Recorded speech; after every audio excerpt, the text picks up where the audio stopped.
और विश्वास क्या होता है वो आप देख सकते हो। हमारी वीडियो डियर सर की video back to back trending पे चल रही है, क्योंकि पूरी दुनिया जान चुकी है अब तो कि जब भी इंग्लिश सीखने की बात आएगी तो डियर सर का नाम सबसे पहले माइंड में आ जाएगा। तो आज मेरे पिटारे में आपके लिए क्या है आइए बता। दोस्तों, आपके एग्जाम में इंग्लिश ग्रामर में क्वेश्चन आता है करेक्ट फॉर्म ऑफ वर्ब या करेक्ट फॉर्म ऑफ वर्ड का, यानी आपको वर्ब की सही फॉर्म लगानी होती है, लेकिन वो सही फॉर्म पता ही नहीं चलती कि कौन सी सही है कौन सी गलत है, सारी सही लगने लगती है। अगर हम करें तो करें क्या? अगर हमें ये तरीका पता चल जाए कि करेक्ट फॉर्म कौन सी है तो एरर डिटेक्शन का क्वेश्चन भी बहुत आसान लगने लगेगा। तो क्या तरीका है, क्या ट्रिक है ये जानने की कि करेक्ट फॉर्म क्या है, वो आज मैं आपको बताऊंगा। हलवा, हाँ हलवा लगने लगेंगी। अच्छा। ये फॉर्म ऑफ वर्ब्स और ग्रामर से तो प्यार होने लगेगा। मैं नहीं मानता। जल्दी से वीडियो को लाइक करो, इसको भी ट्रेंडिंग पे लेके जाएंगे, एजुकेशन को आगे बढ़ाएंगे और अपने देश को नई ऊंचाइयों पे लेके जाएंगे। वर्ब की सही फॉर्म हमें पता क्यों नहीं चलती, इसका जवाब आज आपको मिलने वाला है। आपके सामने मैंने एक सेंटेंस लिखा है, 4 ऑप्शन दिए, जरा इसको पढ़ के तो देखना। Yesterday I dash a movie. अब इसमें से 4 ऑप्शन रख के देखते हैं। Yesterday I have watched a movie, I have watched a movie, मैं एक मूवी देख चुका हूं, सही तो लग रहा है। दूसरा है आई वॉच अ मूवी, मैं एक मूवी देखता हूं, ये भी तो ठीक लग रहा है। तीसरा है I have been watching a movie, ये भी सही लग रहा है कि भाई मैं मूवी देख रहा हूं, ठीक है।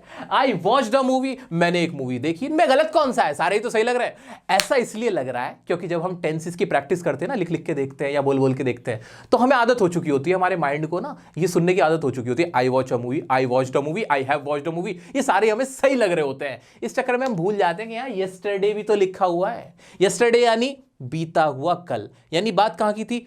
पास्ट की थी। क्या ये एक हिंट था? क्या ये हमें एक हिंट दिया गया था? हाँ, सेंटेंस में एक हिंट था कि ये कौन सा टेंस है, ये पास्ट की बात हुई थी। जहां पास्ट की बात होगी तो प्रेजेंट वाले ये तीनों ही तो ऑप्शन कट जाएंगे। तो करेक्ट कौन सा होगा? Past indefinite I watched a movie. समझ में आया कि बेसिक मिस्टेक हम क्या कर रहे होते हैं कि हम पूरा सेंटेंस नहीं पढ़ रहे, हमारे माइंड को आदत हुई हुई है I have watched a movie, I am going, ये सारे हमें फिर सही लगने लगते हैं क्योंकि हमने प्रैक्टिस ही ऐसे की होती है। लेकिन आज जो मैं आपको ट्रिक बताने वाला हूं, जो टिप्स देने वाला हूं, उसके बाद तो ये गलती चाहकर भी नहीं कर पाओगे। अच्छा, जिसने टेंसेस नहीं सीखे हुए वो क्या करे? अरे घबराओ नहीं, मैंने आपके लिए टेंस की वीडियो बना रखी है, मालूम नहीं आपको?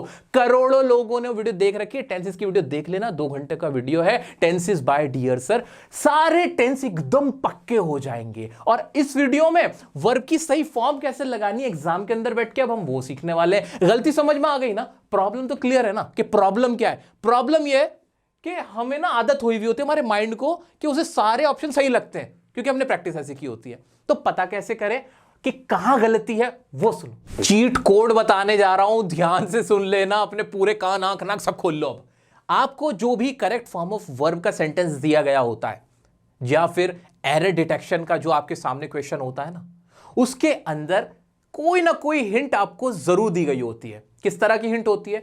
वो हिंट ऐसी होती है जिससे आपको पता चल जाए कि वो कौन से टेंस का सेंटेंस होना चाहिए। मेरे कहने का मतलब यह है कि आपको एक सेंटेंस दिया गया है और आपसे कहा गया है कि इसमें वर्ब की सही फॉर्म लगानी है, तो उस सेंटेंस के अंदर एक हिंट छुपी हुई होती है कि वो कौन सा टेंस है। कैसे छुपी हुई होती है? अगर कोई सेंटेंस ऐसा है जिसके अंदर जनरली लिखा हुआ है, क्या कहा मैंने? अगर कोई सेंटेंस ऐसा है, कोई इंग्लिश का सेंटेंस है, आपके सामने क्वेश्चन है जिसमें जनरली लिखा है या फिर जिसके अंदर डेली लिखा है या फिर एवरीडे लिखा है या फिर करंटली लिखा है, कोई भी एक ऐसा वर्ड, क्या कहा मैंने? कोई भी एक ऐसा वर्ड जिससे पता चल जाए कि ये आज की बात हो रही है, ये एक आदत है, ये एक हैबिट है। क्या कहा मैंने आपसे कहा ध्यान से सुनो मेरे प्यारे बच्चों, बहुत इंपॉर्टेंट बात है। आपके सामने कोई ऐसा सेंटेंस है जिसके अंदर कोई ऐसा वर्ड लिखा है जिससे किसी की आदत का पता चल रहा है या कोई काम डेली बेस पे होता है ये पता चल रहा है क्या? तो वो क्या होगा? वो कौन सा टेंस होगा?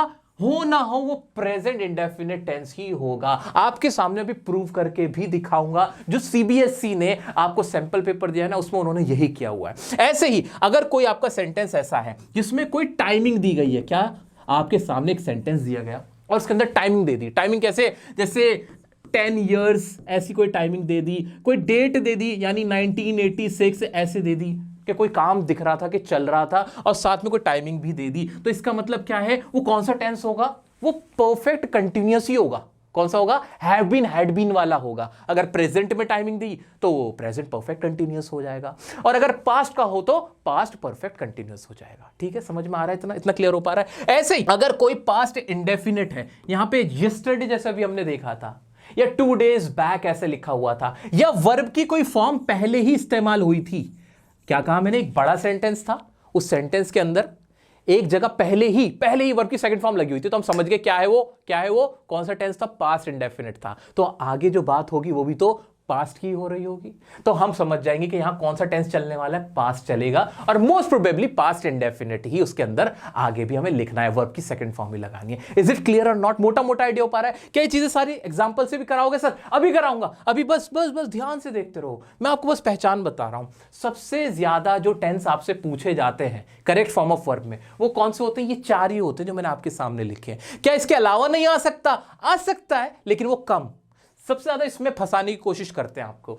और एक बचता है फ्यूचर इंडेफिनिट, इसमें कुछ भी नहीं होता, फ्यूचर की बात हो रही होती है, विल शैल लगाना होता है। क्या होता है इसके अंदर? कोई ऐसा काम होता है, ऐसी हिंट दी गई होती है कि अगले नेक्स्ट फ्यू ईयर्स में हम ये करेंगे, ऐसी कोई बात होगी, या हम 2 दिन बाद वहां जाएंगे तो वहां 2 days, आफ्टर 2 days ऐसे करके लिखा होगा, जिससे आपको एक आइडिया हो जाएगा कि कहां की बात हो रही है। ये सेंटेंस फ्यूचर का होने वाला है। सर कुछ प्रूफ करके दिखाओ ना। अरे उससे पहले एक बार इसको रवा कर लो, माइंड में एक बार घुसाओ। मैंने क्या कहा? सेंटेंस के अंदर कहीं जनरली है, डेली है, एवरीडे है, या कोई शेड्यूल ऐसा लग रहा है कि उस वर्ड से पता चले कि कोई शेड्यूल रूटीन की बात हो रही है, तो कौन सा टेंस दिमाग में घुसाओगे? प्रेजेंट का इंडेफिनिट टेंस, वो वाला दिमाग में घूमना चाहिए। ठीक है, अगर कहीं पे कोई टाइमिंग दे दी गई है 10 साल से, 15 जनवरी से, 10 महीनों से, 5 घंटों से, इस तरह की कोई टाइमिंग दी गई है, दिमाग में क्या क्लियर हो जाना चाहिए कि वो परफेक्ट कंटिन्यूअस है, प्रेजेंट का या पास्ट का, जिसका भी होगा। ठीक है, ऐसे अगर पास्ट इंडेफिनिट में वर्ब की पहले ही सेकंड फॉर्म है, यस्टरडे लिखा हुआ था, या फिर पहले कोई सेकंड फॉर्म थी, कौन सा है वो? पास्ट इंडेफिनिट होगा, वर्ब की सेकंड फॉर्म ही आगे भी लगेगी। और फ्यूचर इंडेफिनिट है तो भाई आगे फ्यूचर की बात हो रही होगी कहीं पे, तो हम समझ जाएंगे कि वो फ्यूचर का है। इतनी बात माइंड में रख ली। बस इसके साथ एक चीज और प्लस कर दो। इसके साथ एक चीज और प्लस क्या करनी है? थोड़ा सा कॉमन सेंस लगा लेना। क्या लगा लेना? Common sense. मोटी मोटी बात क्या हो रही है, लॉजिकल, उसको समझने की कोशिश कर लेना। मैं आपसे वादा करता हूं आप कभी भी गलत फॉर्म लगा ही नहीं सकते। क्या विश्वास नहीं? आओ चलो प्रूफ करके दिखाते हैं। आपके सामने क्वेश्चन है, ध्यान से पढ़ो। When I opened my eyes, यही पकड़ लेना था। ओपनड था, सेकंड फॉर्म थी। ओपन होता ना अगर प्रेजेंट फॉर्म होती या फिर प्रेजेंट टेंस होता तो ओपन होता, लेकिन यहां ओपनड था, पहले से ही पास्ट की बात हुई, यानी पास्ट की कोई बात हुई होगी। जब मैंने अपनी आईज को ओपन किया, I dash a strange site, अब क्या ही हुआ होगा? क्या मुझे इसमें ऑप्शन वाज सीइंग लगाना चाहिए? क्या कोई काम चलता हुआ दिख रहा था? नहीं, लॉजिकल भी नहीं है। क्या हैव तो आएगा ही नहीं, तो हो ना, इसका आंसर क्या होना था? सॉ होना था। सेंटेंस क्या बनता? When I opened my eyes, जब मैंने अपनी आंखें खोली, I saw a strange site, मैंने एक स्ट्रेंज साइट देखी। क्या कोई बड़ा मुश्किल था? आओ चलो अभी प्रैक्टिस करा रहा हूं, एग्जाम में पूछे गए क्वेश्चन भी आप ही सही करोगे। देखो, एवरी बस रुक जाओ। एवरी बाबा, एवरी एक रूटीन है, एक शेड्यूल है, रोजाना होने वाला काम है। कौन सा टेंस होता है? प्रेजेंट का इंडेफिनिट टेंस, आपको मालूम ही है। तो आगे बढ़ने से पहले दिमाग में क्लियर ही हो गया। एवरी मॉर्निंग शी डैश, तो क्या वेकिंग आएगा? She is waking up? नहीं, कोई काम चलता हुआ थोड़ी दिखा रहा है, वो कह रहा है आदत है। इज वेकिंग अप क्या गलत हो जाएगा? नहीं, गलत तो वो भी नहीं होगा, देखा जाए तो घुमा फिरा के तो सही हो जाएगा, लॉजिकल। लेकिन हम पागल नहीं रहे। अब हमें डियर सर ने हमारी आंखें खोल दी हैं। अब हमें पता है कि जहां एवरी है ना, या एक आदत ही दिखाएगा, फिर शेड्यूल ही दिखाएगा, प्रेजेंट कंटिन्यूअस नहीं आएगा, प्रेजेंट का इंडेफिनिट आएगा। शी वेक्स अप अर्ली होगा। चाहे मुझे कितना ही ऐसा लगे कि हैज वोकन भी तो सही लग रहा है, सही साउंड कर रहा है, नहीं, मैं अपने आप को जगाऊंगा, मैं अपने आप को जगाऊंगी, मैं अपने आप को याद दिलाऊंगी कि सर एवरी है। यहां पे देखा, हिंट थी, यहां पे हिंट आपको हमेशा मिलेगी। आगे बढ़ जाओ, कुछ और देखते हैं। The headmaster dash to talk to you.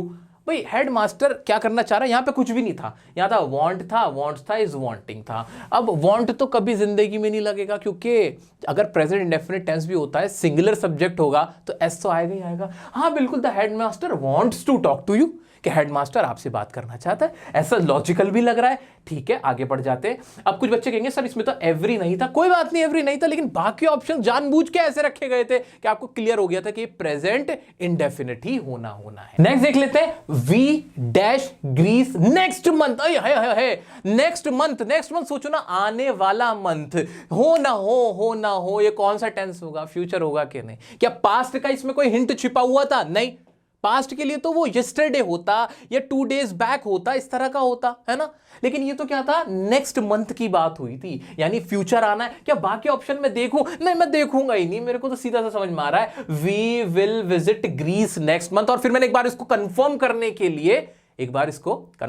लिए मैंने इसको अपने माइंड में पढ़ के भी देखा। हाँ, हम अगले महीने ग्रीस जाएंगे। क्या आसान नहीं था सर? बहुत आसान था। आ जाओ, the moon dash around the earth. जो मून होता है वो अर्थ के चक्कर लगाता है या लगा रहा है, हमेशा हम ये तो बोलते हैं ना, लगाता है, एक आदत है उसकी। तो the moon revolves around the earth. क्या हैज रिवॉल्व्ड गलत हो जाएगा? लॉजिकल सोचो, the moon has revolved around the earth, कि वो चक्कर लगा चुका है, अब लगा के ना आराम से बैठ गया, काम पूरा कर दिया, अब नहीं चक्कर लगाऊंगा, बैठा रहूंगा, अब नहीं, अब मैं ऐसे ही करूंगा।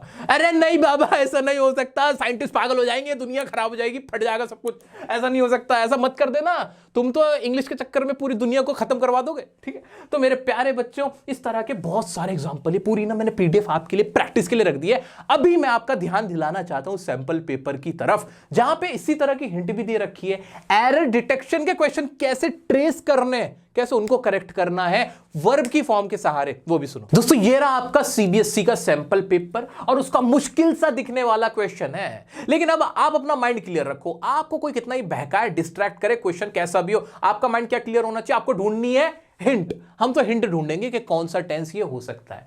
सेंटेंस है, identify the error and supply correction for the given sentence from a commercial company's current marketing strategy. लो, मिल गई भाई, मिल गई, मुबारक हो। करंट, अब की, आज की मार्केटिंग स्ट्रेटेजी, उसकी बात हुई है। इसलिए क्वेश्चन को बड़े आराम से पढ़ना, धीरे धीरे पढ़ना। देखो, आपको हिंट अपने आप पकड़ लोगे। इसी तरह आप भी आ जाओ, the company aimed at increasing, बस पकड़ लिया। हाँ, आपने भी सही पकड़ लिया। पास्ट टेंस लगा रखा है, पास्ट इंडेफिनिट, गुनाह किया हुआ है इन्होंने पापियों। सही आंसर लिख देंगे हम। एम्ड की जगह क्या आ जाएगा? एम्स आ जाएगा, बात ही खत्म। आगे का भी पढ़ देता हूं आपके लिए, at increasing authority in areas frequently visited by the clients. बाकी तो कुछ गलत किया ही नहीं आपने सिर्फ एम्ड लगा दिया। करंट, अभी की है, ये अभी की, 2 साल पुरानी नहीं है, पिछले साल की नहीं है, हमने पकड़ लिया। इसी तरह से एक और आपके सामने क्वेश्चन है, select the option that identifies the error and supplies the correction for this closing line from an analytical report। हमें क्या फर्क पड़ता है, हमें तो सेंटेंस देखना। क्या है सेंटेंस हमारा? In conclusion, this study explores the association among short sleep pattern and overweight youngsters। आपको ऑप्शन दे रखे हैं कि इसमें क्या गलती हो सकती है। पहला ऑप्शन वो कह रहा है कि इसके अंदर ना एक्सप्लोर की गलती है, एक्सप्लोर्स की जगह एक्सप्लोर होना चाहिए था। अब आपको अगर टेंस की थोड़ी भी समझ है, नॉलेज है, तो आप समझ जाओगे कि यार एक्सप्लोर तो तब आता है जब प्लूरल होता है। ये तो सिंगुलर है, स्टडी तो एक है, इसके साथ तो एक्सप्लोर सही है, यानी हमें बहका रहा है। तो ए हमारा हो ना हो, ए तो इसका करेक्ट आंसर नहीं होने वाला। तो कैसे पता चला? जब आपको वर्ब की फॉर्म ढूंढने का तरीका पता था, आपको ये एक स्ट्रैटेजी पता थी कि कैसे वर्ब की सही फॉर्म लगानी है। आ जाते हैं और देख लेते हैं ऑप्शन भाई, एंड और अमंग बिटवीन। ये तो खैर एरर डिटेक्शन वाले क्वेश्चन हो गया, वो बात की बात है। लेकिन देख लो, अगर आपको टेंस का सही सा नॉलेज है, आपको वर्ब की फॉर्म की तमीज आ जाती है, तो आप एरर डिटेक्शन के क्वेश्चन को भी तरीके से अटेम्प्ट कर पाओगे। अब मैं आपको कराने वाला हूं कुछ एग्जाम में पूछे गए, सैंपल पेपर्स में पूछे गए डिफिकल्ट से दिखने वाले क्वेश्चन, जो अब आपको और आसान लगेंगे। आओ मेरे चीतों, मेरी शेरनियों, देखो ना क्या क्वेश्चन है। As I was standing on the dock. इतना होते ही माइंड में घंटी बज रही है ना कि वॉज लग गया, यानी टेंस तो कौन सा गया? ये गया पास्ट टेंस। तो ये जो आप बेवकूफों की तरह विल वाले ऑप्शन और ये ए और सी में भी विल लगा रखा है, ये तो हटा ही दो, ये तो दिमाग की दही करने वाले हैं। आगे बढ़ जाते हैं भाई। मैं जब खड़ा था डॉक पे, looking out at the lake for the last. आप नोटिस करते हो, मैं इंग्लिश के वर्ड को इंग्लिश में पढ़ देता हूं। मैं आपसे कहता हूं as I was standing on the dock, मैं स्टैंडिंग करा हुआ था डॉक पे। ऐसा क्यों करता हूं मैं? ऐसा ही आप भी करा करो, इसलिए करता हूं। डॉग की क्या हिंदी होती है, मुझे क्या फर्क पड़ता है, मुझे तो यहां पे ग्रामर चेक करनी है, मेरी जनरल नॉलेज चेक नहीं हो रही है यहां पे। आ जाओ। Looking out at the lake for the last time, भाई मैं लेक के पास खड़ा था last time. A feeling of emptiness, ये था dash over me like darkness. Emptiness की जो फीलिंग, तो उसने क्या किया भाई, ये दो तो कटी हो गए मेरे, तो सही जवाब इसमें क्या होगा भाई, पास इंडेफिनिट था, वॉश्ड ही आना था, क्योंकि ये लॉजिकल भी लग रहा है, ये ग्रामेटिकल भी सही था। हैड वॉश का तो कोई मतलब ही नहीं बनता था, कोई ऐसी चीज ही नहीं थी जिसको मैं कहना चाहता हूं हाँ मैं ऐसा कर चुका था, मैंने कर लिया था जब तुम आए, इस तरह का तो कोई सेंटेंस था ही नहीं। चलो आगे बढ़ जाते हैं। रीना ऑलवेज है, ऑलवेज हो या फिर एवरीडे हो या फिर जनरली हो या फिर करंटली हो, ये इस तरह के वर्ड आदतों को दिखाते हैं, शेड्यूल को दिखाते हैं, रूटीन को दिखाते हैं। कौन सा टेंस लगाओगे बताओ ना। हाँ जी, इसका आंख बंद करके सही आंसर स्पीक्स हो जाएगा कि नहीं, बिल्कुल हो जाएगा सर, सही जवाब बता दिया आपने, तो मजा आ गया। इन दोनों के ये आंसर हुआ। आगे बढ़ते हैं। Select the correct option. Bread and butter dash my favourite breakfast. Bread and butter मेरा क्या है, इज माय फेवरेट ब्रेकफास्ट। थोड़ा टेंस से अलग था लेकिन ये भी सिंपल था। ब्रेड एंड बटर को हम अलग काउंट नहीं करते, ये एक ही माना जाता है, सिंगुलर, इसलिए इज आ जाएगा, आर नहीं आएगा। ब्रेड अलग खाते हो, बटर अलग खाते हो क्या? बटर ब्रेड पे तो लगा के खाते हो ना, अलग अलग खाया करो। पहले ब्रेड का एक टुकड़ा खाया करो, फिर थोड़ा सा मक्खन खाया करो, तब तो आर लगा लेना, ठीक है। जोक सपाट, इसका आंसर इजी रहेगा। और देखो, Heena dash from fever last Sunday, उसको कब से फीवर हो रहा है, सिंस लास्ट संडे, सिंस और फोर टाइमिंग दी गई है, कोई काम कब से चल रहा है, तो क्या होना चाहिए, Heena has been suffering from fever since last Sunday. बताया था ना, परफेक्ट कंटिन्यूअस का पूछता है। क्यों पूछता है, आपको फंसाने के लिए। ऐसी कोई टाइमिंग दी गई होती है कि इतने साल से वो वहां रह रहा है, इतने साल से वो ये काम कर रहा है, इतने टाइम से ये चीज चल रही है या चल रही थी, परफेक्ट कंटिन्यूअस। लास्ट देखते हैं। अन्यास डैश, फिर ईट दे रखा है, उसने क्या खाया, ऑल द चॉकलेट्स केप्ट। यहां से मुझे एक आइडिया हो गया कि जो ट्रे के अंदर रखी हुई थी, कीप नहीं लिखा हुआ है, कीप की सेकंड फॉर्म है, यानी ये प्रेजेंट में तो होने से रहा, और यहां ये भी गलत है, ये भी गलत है, ये भी गलत है। करेक्ट आंसर इसका क्या है, एट होना चाहिए। सही आंसर क्या हुआ, अन्यास ने सारी चॉकलेट जो कि ट्रे में रखी थी वो खा ली। बात खत्म हुई कि नहीं? क्या इसके अंदर ईटिंग आना चाहिए था? नहीं सर, इज एम आर थोड़ी लगा हुआ था, अन्याज इज ईटिंग थोड़ी होता, और लॉजिकल सेंटेंस भी नहीं बन रहा। सर क्या इसमें हैव इटन नहीं आ सकता था? भाई सिंगुलर के साथ हैव नहीं आएगा। तो देखो, लॉजिकल ना आपको आंसर सब समझ में आने लगेंगे अगर आप वो हिंट पहचानने में कामयाब हो गए। क्या करोगे एग्जाम में भी ऐसा ही कोई क्वेश्चन आएगा, इसके अलावा नहीं आएगा। आपको सिर्फ दो चीजें याद रखनी है, जो मैंने टेंस की हिंट बताई पकड़ने की वो, और दूसरा अपना कॉमन सेंस, लॉजिकल रहना और ये हिंट फॉलो करना। कोई क्वेश्चन ऐसा नहीं होगा जिसमें फंस जाओगे। उम्मीद करता हूं वीडियो बहुत पसंद आई होगी, शेयर कर दो हर जगह इसको भी। वीडियो को हम ट्रेंडिंग पे ले जाएंगे, धूम मचाएंगे। नेक्स्ट टॉपिक किस पे चाहिए वो मुझे बताना। हाँ, एक और इंपॉर्टेंट बात, एरर डिटेक्शन की वीडियो तो मैं खुद ही दूंगा, आप थोड़ी मांगोगे, वो तो मैं खुद दूंगा। भाई एरर डिटेक्शन की वीडियो सर, उसके लिए क्या करवाओगे आप हमें, आपका एक मॉडल्स का टॉपिक रहता है जो मुझे आपको अच्छे से सिखाना है, जिसपे बहुत सारे क्वेश्चन आते हैं, मॉडल वर्ब। ये मैं एक फुल फ्लेज वीडियो आपको दूंगा, और एरर डिटेक्शन की एक बहुत प्यारी सी वीडियो मॉडल की वीडियो के बाद दूंगा। आपको पहले कौन सी वीडियो चाहिए, कौन सा टॉपिक चाहिए, मुझे बताओ, कवर तो मैं सभी कराऊंगा। मैं आपके साथ, टेंशन नहीं लेनी है। चैनल को सब्सक्राइब कर देना, अगर नहीं किया है तो अपने दोस्तों से भी कह देना। मिलते हैं नेक्स्ट वीडियो में नेक्स्ट टॉपिक के साथ, तब तक के लिए बने रहे डियर सर के साथ।